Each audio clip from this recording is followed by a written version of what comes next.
pero puede hacer algo. El martes tenemos un servicio especial, está viniendo una persona a enseñarnos, a instruirnos. Y le aconsejo, hermano, que venga, son buenas clases, buenos maestros. Anoche tuvimos un buen predicador y no sabe lo que se perdió. Pero en fin, vamos a la palabra. Quiero que abran su Biblia conmigo en el libro de Marcos, en el capítulo 11, del versículo 15 en adelante. Quiero que mantenga su Biblia abierta porque voy a estar leyendo en Marcos y Mateo.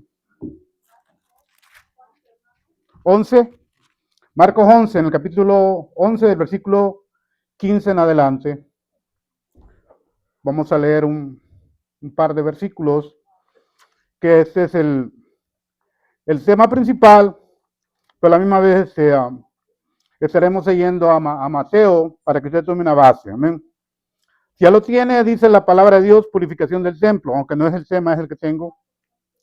Pero vamos a leer eso, dice la palabra en el nombre del Padre, del Hijo y del Espíritu Santo. Dice purificación del templo, versículo 15. Vinieron pues a Jerusalén, entrando Jesús en el templo, comenzó a echar fuera a los que vendían, compraban en el templo y volcó las mesas de los cambistas y las sillas de los que vendían palomas y no consentía que nadie atravesase el templo llevando utensilio alguno. Y les enseñaba diciendo, ¿no está escrito, mi casa será llamada casa de oración para todas las naciones? Mas vosotros la habéis hecho cueva de ladrones. El versículo 18, y le oyeron los escribas y los principales sacerdotes, y lo buscaban y los sacerdotes, y buscaban cómo matarle, porque le tenían miedo por cuanto todo lo que el pueblo estaba admirando su doctrina. Vamos a orar. Padre, en esta tarde aquí estamos una vez más, Padre, en tu casa, Señor. Nos acabamos de ir en la madrugada de este lugar, Padre, pero tú tienes algo con nosotros, Señor Jesús. Gracias por los que regresaron, Padre Santo, y por los que no pudieron venir por motivos de salud, como es el caso de mi hermana Brisa, Padre. Te pido en el nombre de Jesús, Padre, que tú te glorifiques en la vida de cada uno de mis hermanos, Padre, que tú nos levantes, nos restaures, nos des fuerza, Padre, y podamos entender tu palabra, Señor. Aquí estamos, Padre, para recibir tu palabra. Te pido en el nombre de Jesús que uses a mi lengua, Padre Santo, Señor, y el conocimiento que me has dado, Padre, para que puedas instruir a tu pueblo en esta tarde. En el nombre de Jesús te doy gracias, Señor. Amén. Y amén. Puedes sentarte, querido hermano, a ese versículo acá de la palabra o enseñanza de la palabra. Habla del propósito grande que Dios tenía y podemos decir, era su máximo de su creación, o sea, lo que es la iglesia o el templo. Jesús había pasado más de 3 años, o como 3 años y medio, predicando, enseñando, haciendo milagros en medio del pueblo de Israel. Y no se había acercado a Jerusalén, al templo, no había ido hasta ahí, había estado en Betania, había reclutado a sus discípulos, había hecho milagros, había salvado endemoniados, levantado muertos, había hecho todo tipo de cosas, pero no había llegado a Jerusalén. Antes de llegar a Jerusalén, si usted lee las Escrituras, dice que primero fue al Getsemaní. En el Getsemaní él sudó sangre, ¿verdad? Cuando tuvo la transfiguración, porque ya sabía que se avecinaba su fin.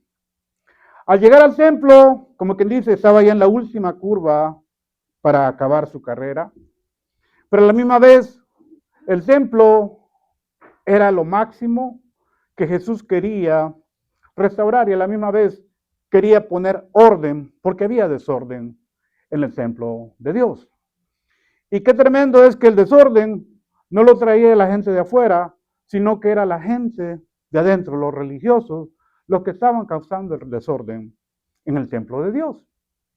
Dice que era tanto el desorden que hacían, exactamente donde Jesús volca las mesas, las palomas y tira los animales y las monedas que están vendiendo, haciendo venta, era exactamente donde se recibía a todo el pueblo gentil y toda la gente gentil que venía de todas partes de las regiones de Jerusalén para venir a orar y a pedir perdón por sus pecados. La moneda que se manejaba en ese lugar, ¿verdad? Era la moneda nacional o moneda de ellos, de los hebreos. No aceptaban la moneda de Roma o la cara de, porque la moneda de Roma tenía la cara de César. Y entonces ellos cambiaban moneda nacional en ese lugar para darle moneda nacional para poderle vender a la gente animales para que pudieran hacer sacrificio. Pero todo eso era manejado por el sumo sacerdote que estaba en Jerusalén. Quiero decirle que la corrupción era tanto y tan obvio que eso estaba haciéndose por años, que ya Jesús, cansado y aseado al mismo Dios, vino que ya no soportó, que cuando entró al templo, entró volcando las mesas y tirándolo. Usted sabe la escritura, la acabamos de leer. Porque para Dios, lo principal o la creación del templo de la iglesia no era que los hermanos se enriquecieran o hicieran venta o vendimia o tuviesen un beneficio económico de ello. No. Era el anhelo de salvar al perdido. Y acuérdense, estaban exactamente donde los publicanos, donde toda la gente gentil estaba la entrada a Dios. Los judíos presumían y presumen, hasta la actualidad, de ser el pueblo elegido de Dios, lo cual lo son. Y lo fueron y lo son. Pero eso no le daba un boleto, un pase gratis para la salvación y para la vida eterna. No. Porque al igual que nosotros los gentiles, los judíos tenían que ser fruto verdadero de arrepentimiento y de conversión al evangelio o a la predicación de la palabra de Dios. Entonces quiero decirle, hermano, el pueblo de Dios estaba siendo guiado por líderes ciegos, enceguecidos, religiosos.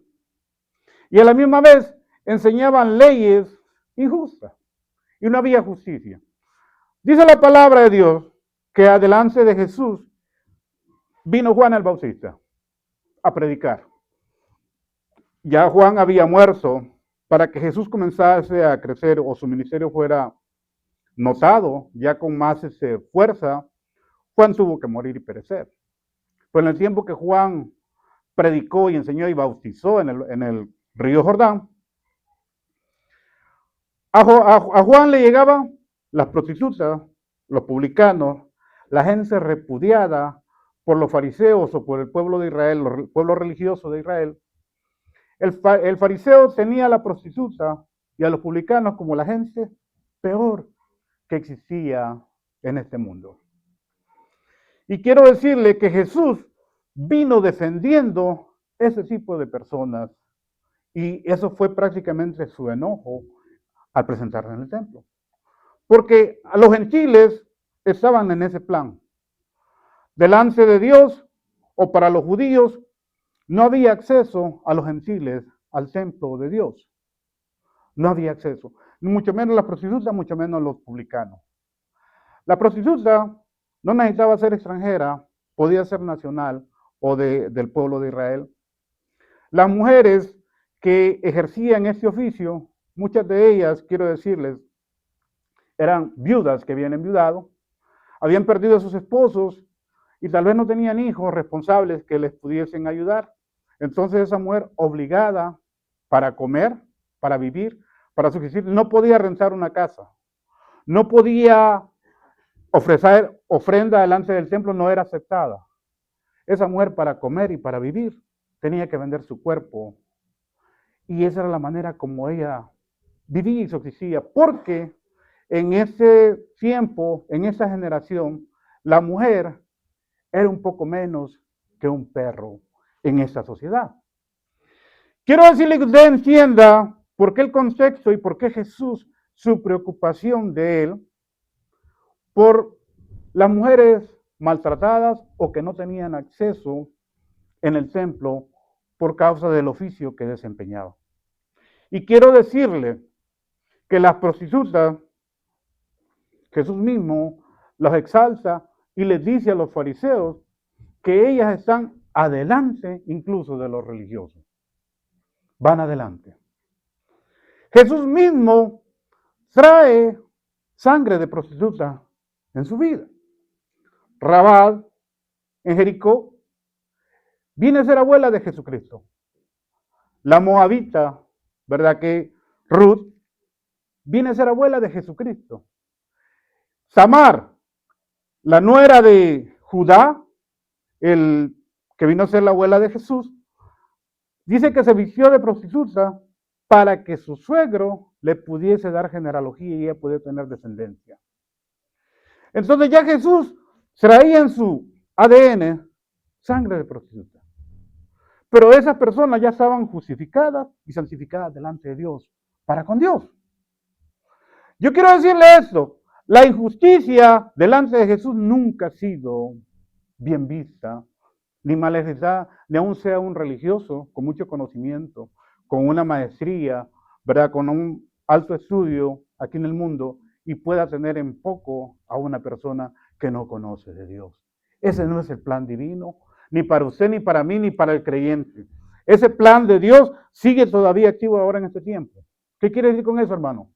Que cuando viene una persona aquí con problemas sociales, tal vez es un drogadicto, un alcohólico, se siente en la mesa de atrás, huele alcohol, huele mal, pero viene al servicio y quiere decir que usted cuando viene a una persona de esas, usted se sienta más lejos de él, no quiere ni saludarle, no quiere ni hablarle, pero esa persona delante de Dios tiene acceso al templo de Dios y la iglesia es la responsable por ayudar a esa persona. No podemos decir que somos creyentes, que somos cristianos, si no aceptamos ese tipo de personas o hacer la obra con esas personas que Dios pone en nuestras manos para que podamos hablar el evangelio de Jesucristo. Entonces no estamos practicando un cristianismo genuino.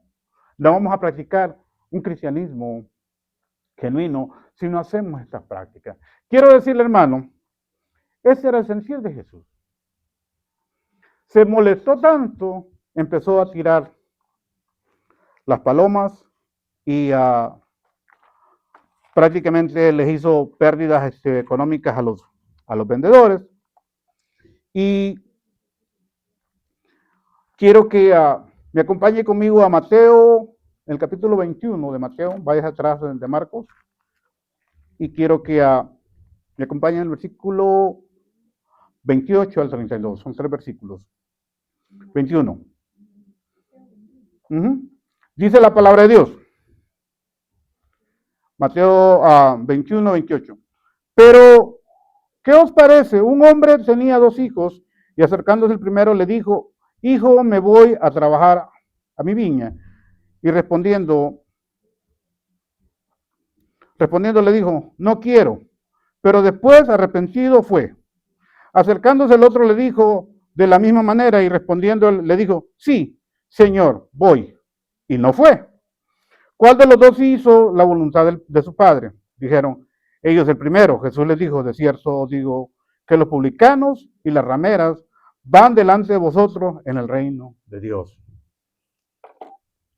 Una vez más, Jesús es confrontado por los fariseos, por los religiosos que estaban gobernando en Jerusalén en el templo.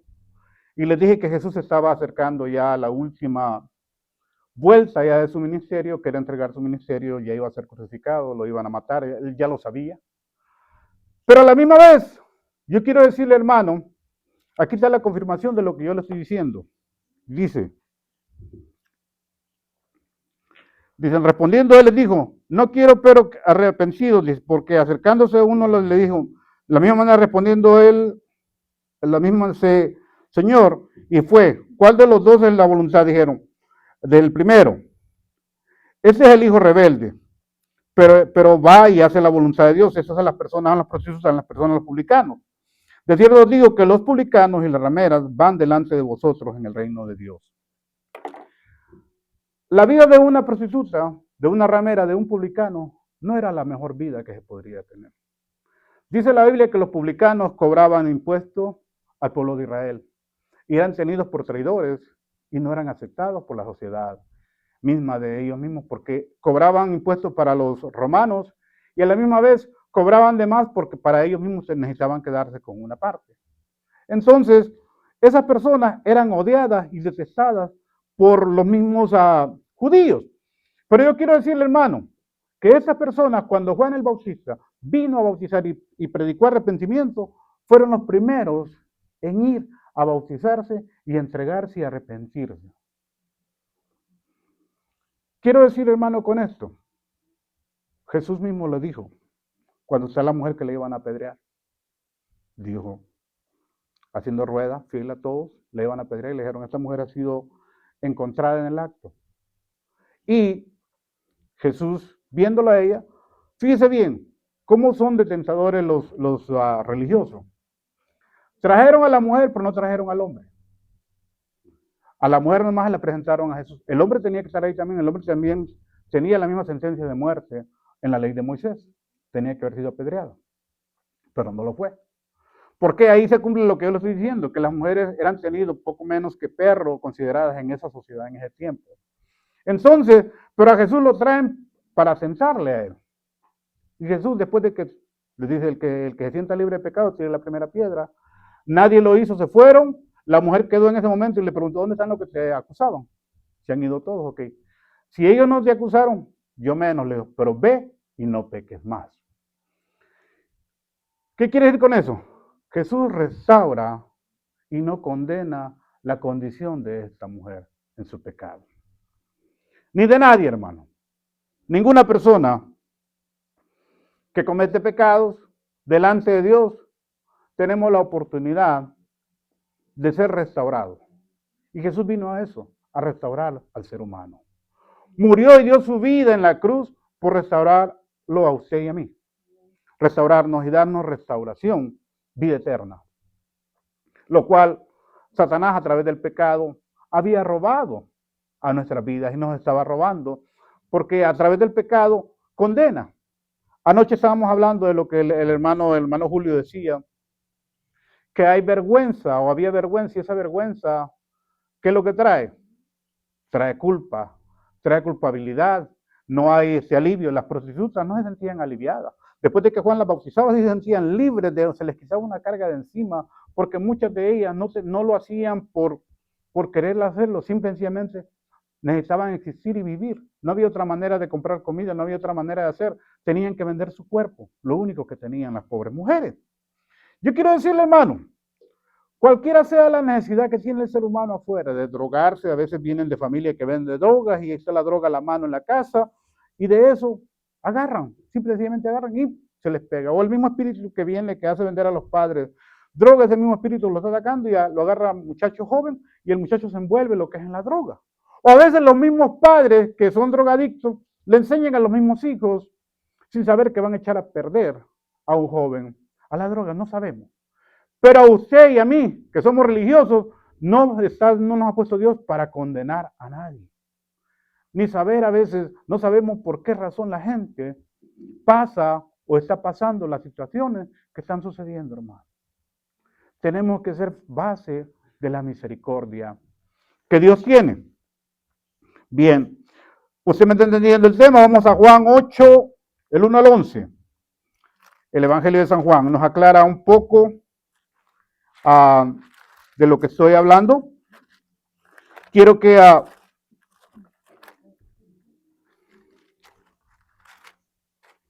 capítulo 8 de San Juan, en el versículo 1 al 11.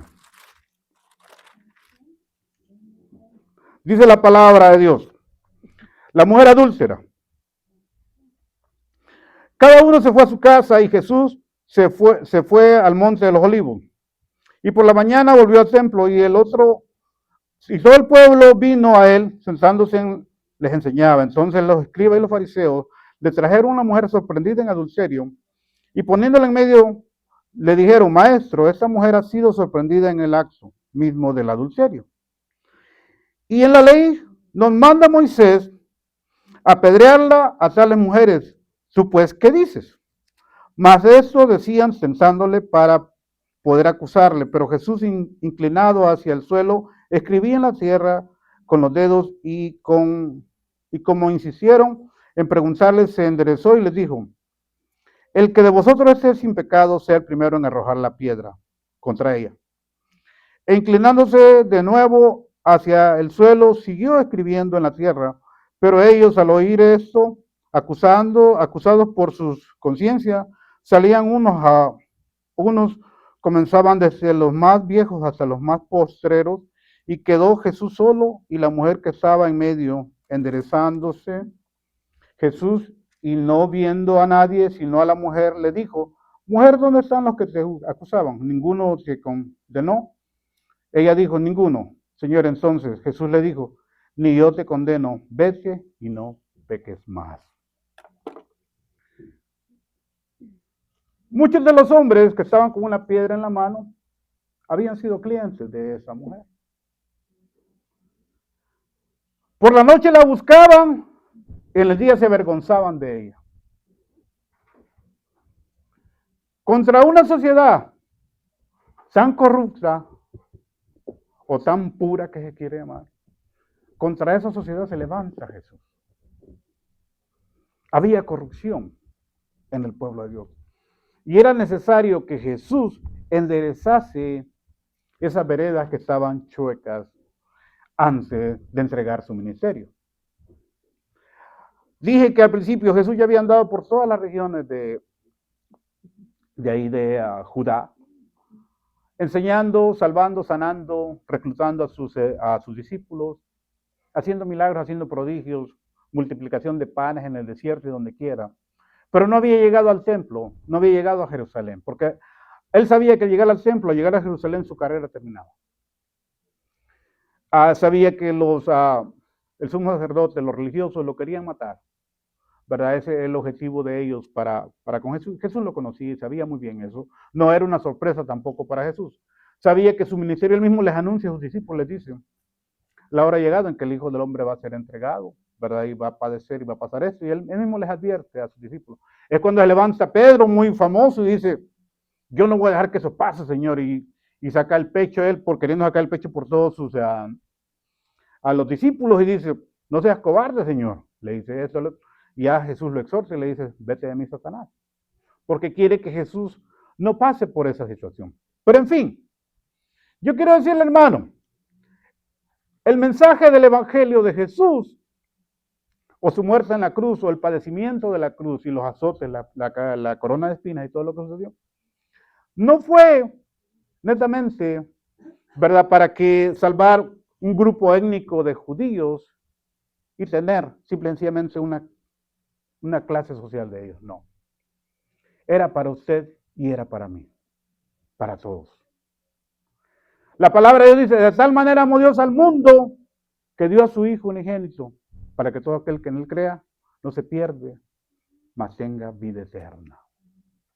Para todos. Pero nosotros, en el Evangelio, a través de vivir una vida ya sanados, liberados, algunos venimos del alcoholismo, otros venimos de drogadicción, otros venimos de, no sé, de adulterio, fornicación, lo que sea, que Dios nos haya liberado. Pero cuando ya estamos conviviendo por ciertos años en la iglesia, parece que nos olvida y nos creemos a veces demasiado santos, y que la gente que viene con problemas o que tiene problemas ya la vemos de un lado, como dijo el hermano anoche, de un lado fuchi. Ya no queremos juntarnos con ellos, ya no queremos, ¿verdad?, tener ese tipo de relaciones, que no se junte con mis hijos, me los va a contaminar.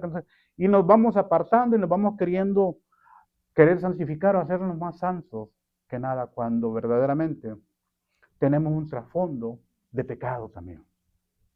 Venimos por ahí. Jesús no presumía de ser judío ni de venir de Abraham. Sabía su genealogía, de dónde venía su genealogía, su trasfondo. Les dije: Ruth la moabita, la prostituta de Jericó, Raab, Tamar, la nuera de Judá, la cual se tuvo que acostar con su suegro para poder tener ella genealogía. Yo quiero decirle, hermano, Dios conoce tu situación.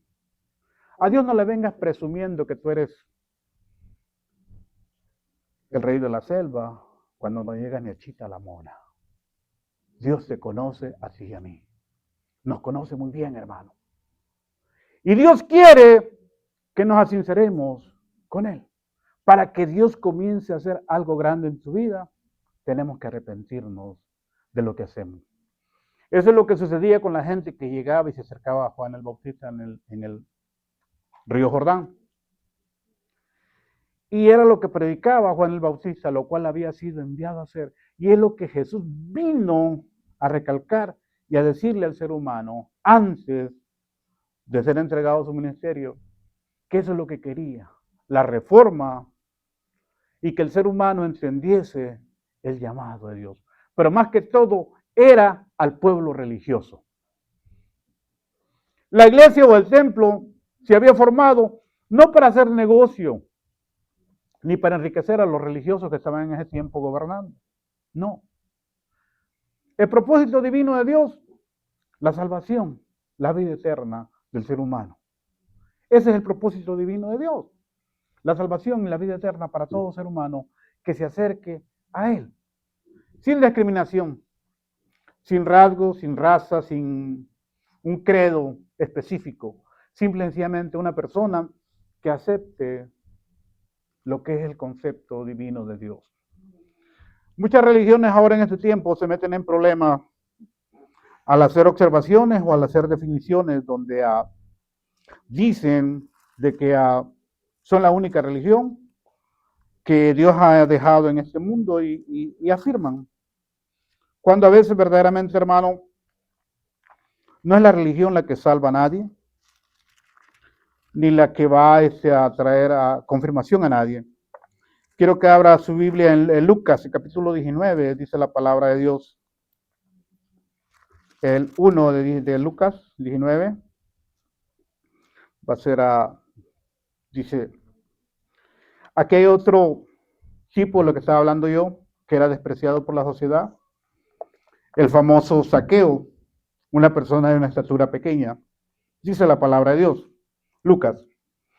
Habiendo entrado Jesús en Jericó, iba pasando por la ciudad y sucedió que un varón llamado Zaqueo, ¿cómo se llamaba? Zaqueo, que era jefe de los publicanos. Fíjese quién era ese chaparrito. No era nomás un publicano, era el jefe, o sea, el mayordomo, era el mero vas de los publicanos.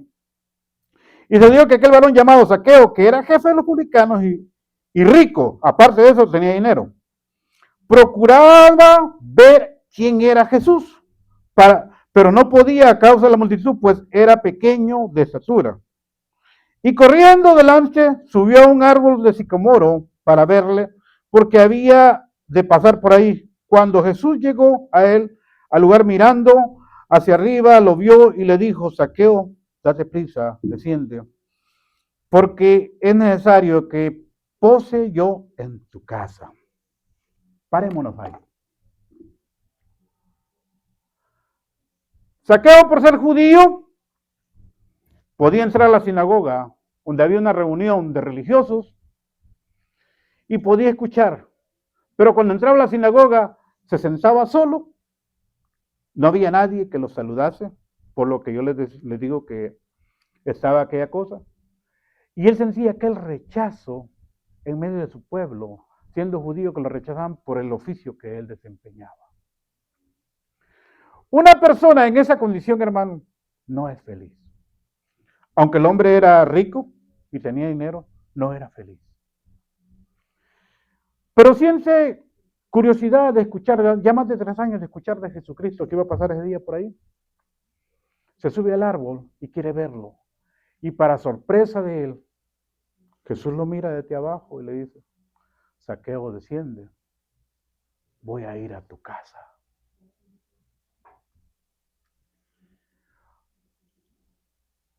Cuando Dios te llamó a ti, o me llamó a mi hermano, se dignó a verte a los ojos y decir: yo quiero estar contigo.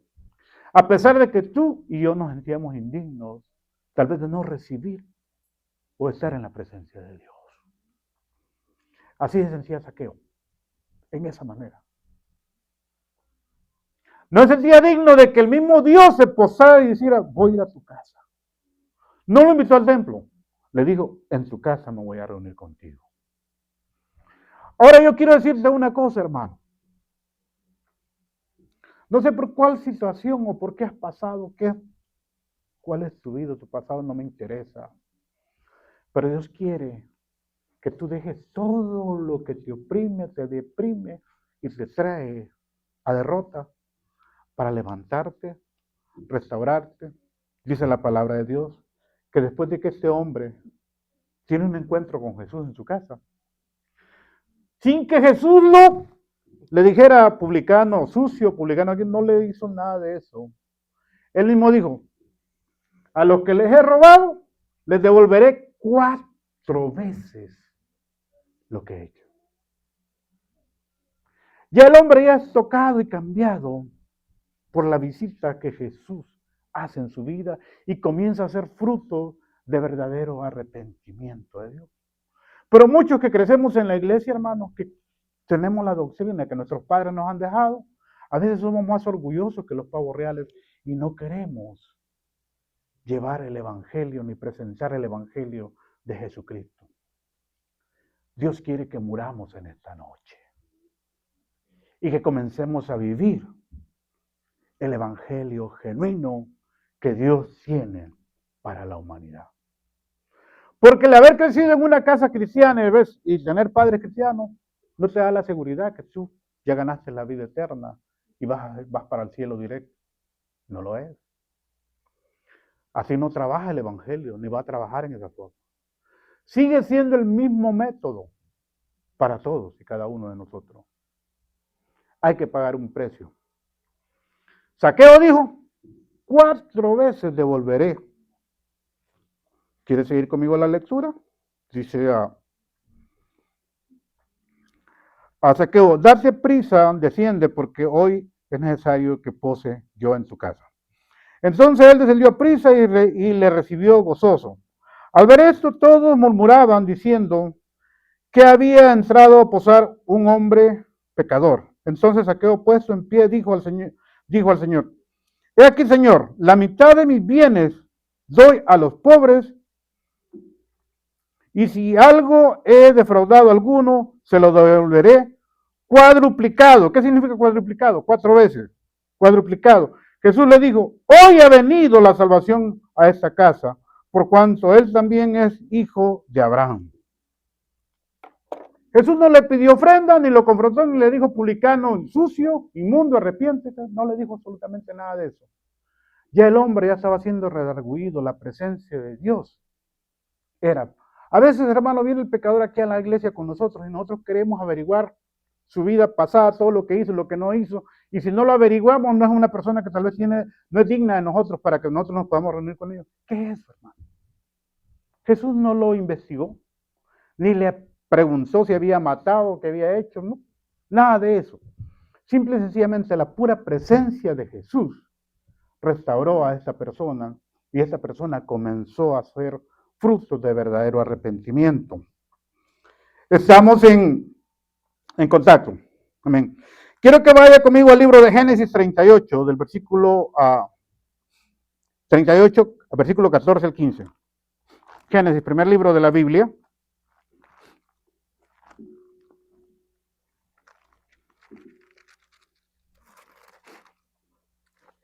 (38)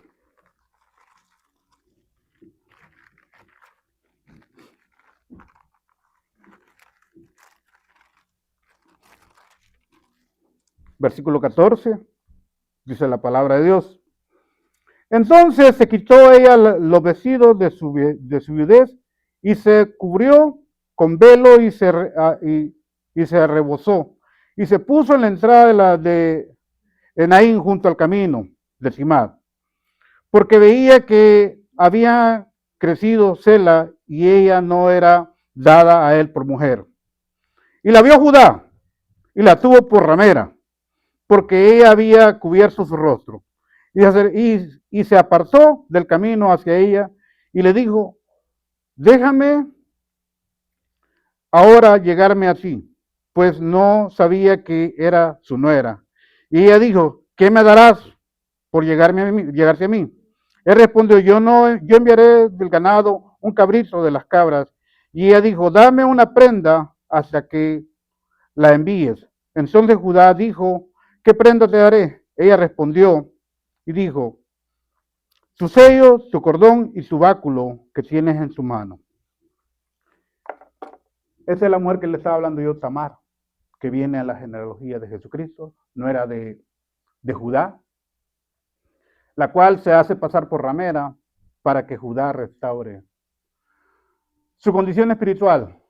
Para una mujer viuda, y había sido viuda 2, 3 veces, 2 hijos de Judá habían muerto por causa de ella. El ser viuda y no tener hijos estaba condenada a la muerte, a morir. No había nadie que trabajara por ella, no había nadie que le pudiese suplir, ni tampoco que le trajera descendencia a su vida. Estaba arruinada. Dice la palabra de Dios que un hijo de Judá, el segundo hijo que se casó con ella, dice que cuando tenía relaciones con ella, él vertía afuera, no quería tener descendencia con esta mujer. Y Dios mató a ese hombre, ese hijo de Judá, por causa de eso que hacía con esta mujer. ¿Qué quiero decir con eso, hermano? A Dios no le gustan las injusticias. Si a usted y a mí nos encanta a veces ser injustos o ser justicieros, a Dios no le gusta que seamos en esa manera. Dios juzgó a este hijo de Judá y lo mató. Y a la misma vez le hace justicia a esta mujer. Santa justicia le hace que entra esa Tamar en la genealogía de Jesucristo. Viene en la descendencia mesiánica de Dios. Aquí se cumple lo que dice: de tal manera amó Dios al mundo. Cuando Jesús, fíjese bien, hacía milagros en medio de los gentiles, Jesús los alababa por donde quiera. Dice que la mujer sirofenicia que pide favor para que su hija sea sanada, Jesús va a Sarepta de Sidón a sanar esa mujer, o esa hija de esa mujer. Él va a esa ciudad. Jesús no tenía que ir por camino de gentiles ni ir al pueblo de gentiles. Simplemente va. Pero él a la misma vez prueba la fe de esa mujer y hace que esa mujer salga a la fe y después la exalta. Porque Jesús primero la destruye. Si usted da cuenta, lee la escritura que dice. Le dice a la mujer: maestro, socórreme, mi hija es atormentada por un demonio. Le dijo: el pan del cielo no es para los gentiles ni para los perros. Jesús la destruye con todo eso a esa mujer. Porque ella era gentil. Y su condición de mujer y gentil la hacía menos que un perro. Y Jesús le dice bien claro, como judío, le dice: no es para los gentiles ni para los perros. Pero ¿qué dice la mujer?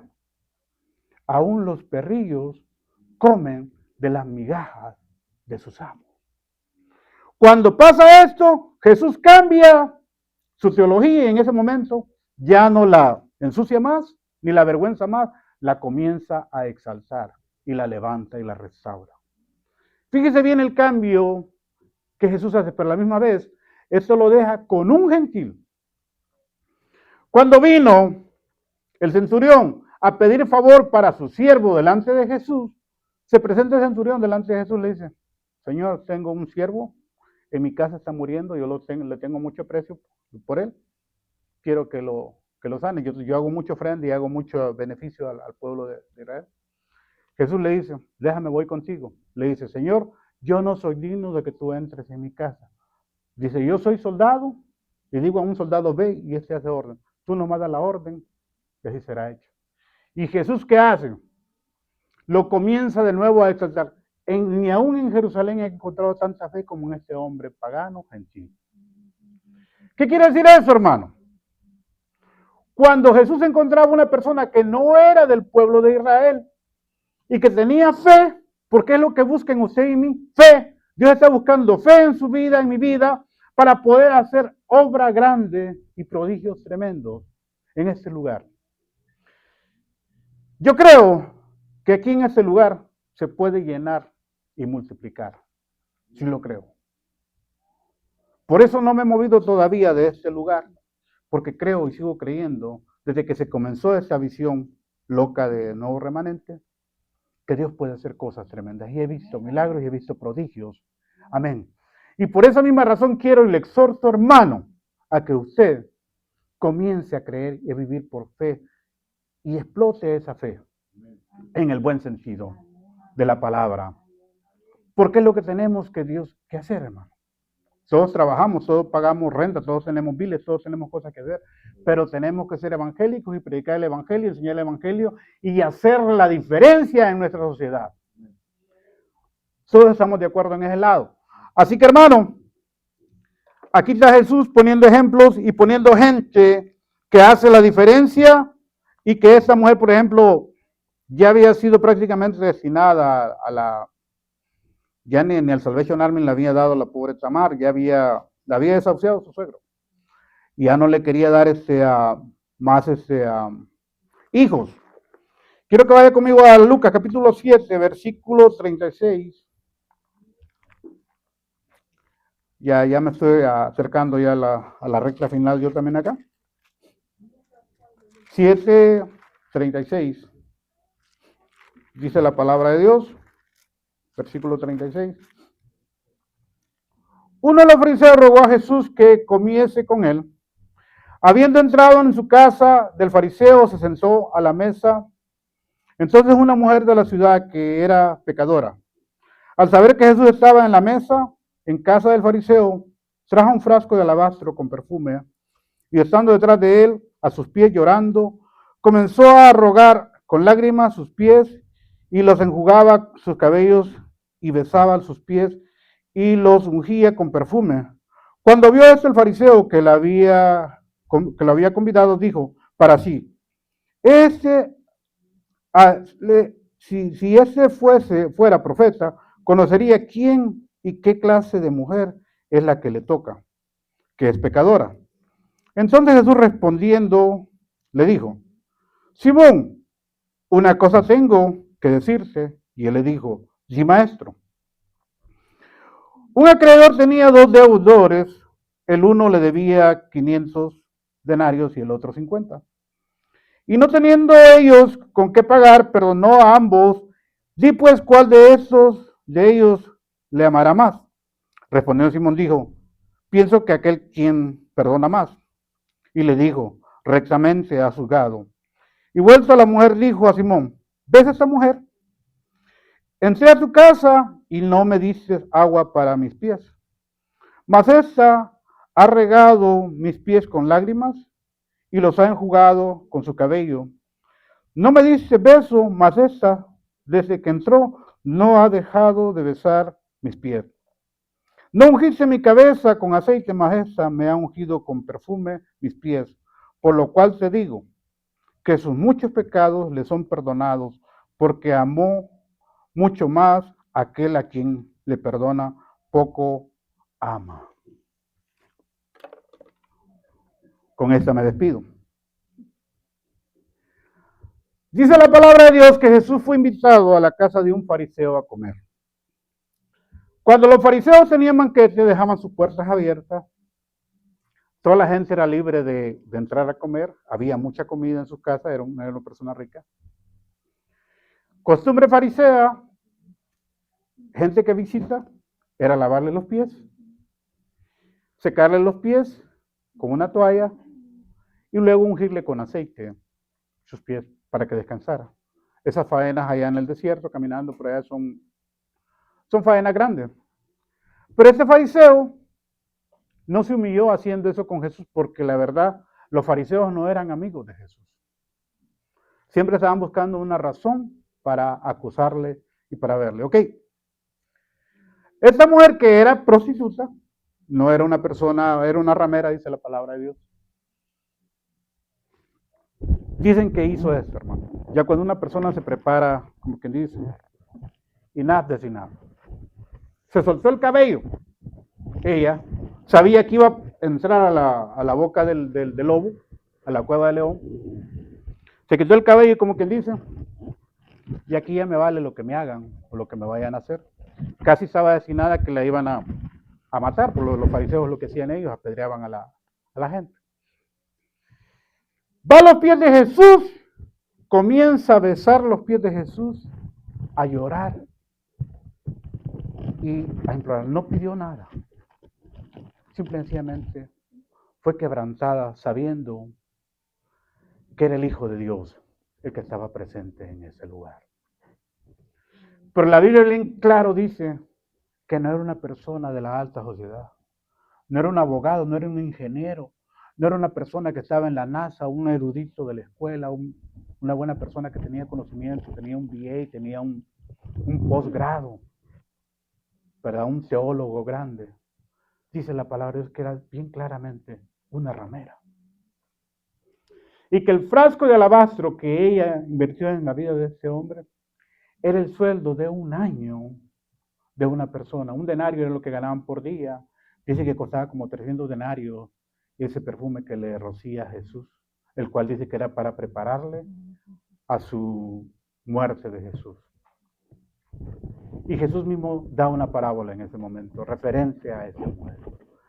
Al que más se le perdona, o al que mucho se le perdona, este ama más.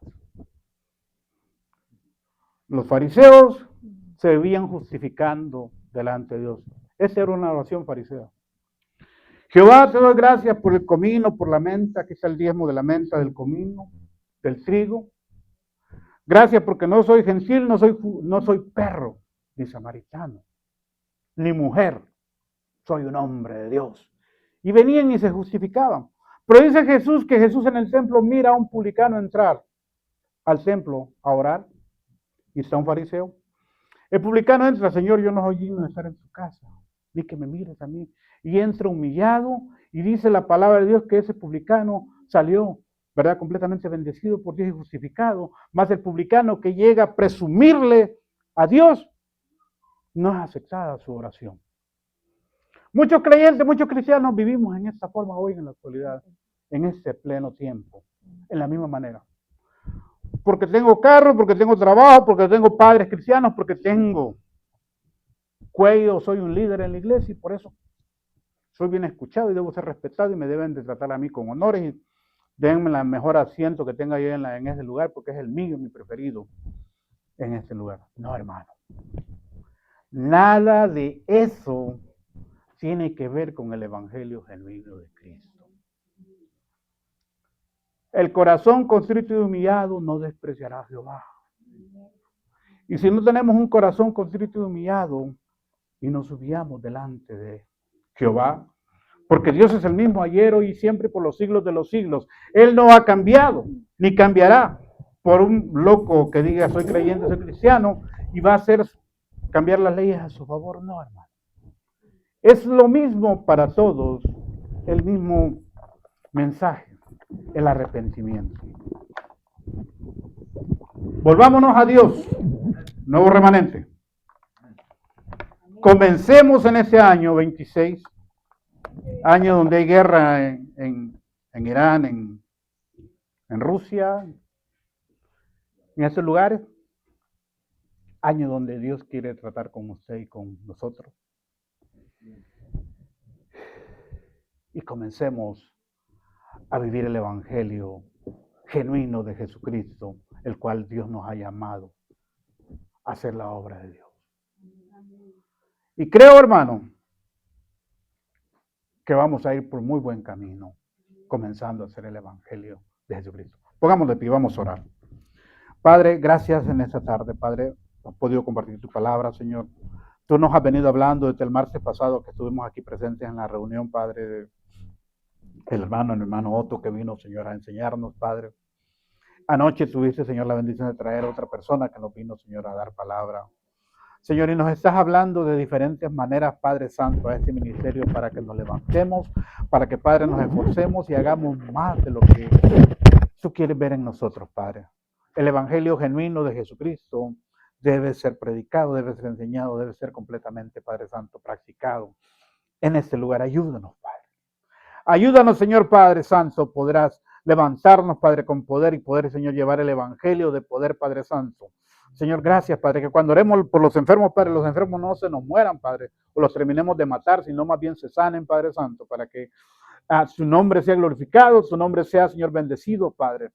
Pedimos que tu Espíritu Santo, Padre, haga la obra en cada vida, en cada corazón, Padre. Ayúdanos a amarnos los unos con los otros, Señor, a orar unos por los otros, Padre.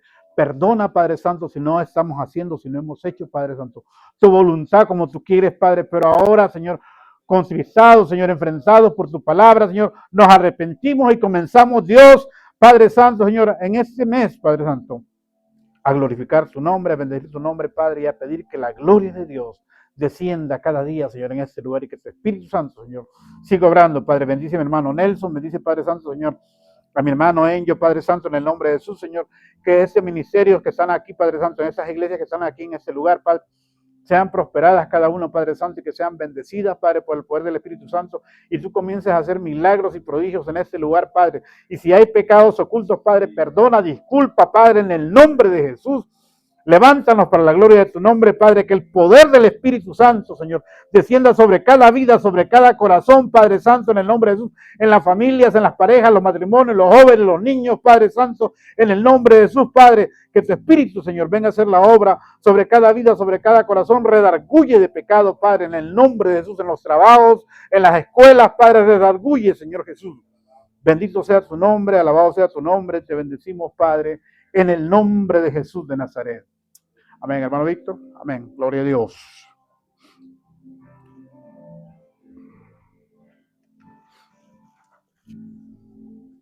Aleluya.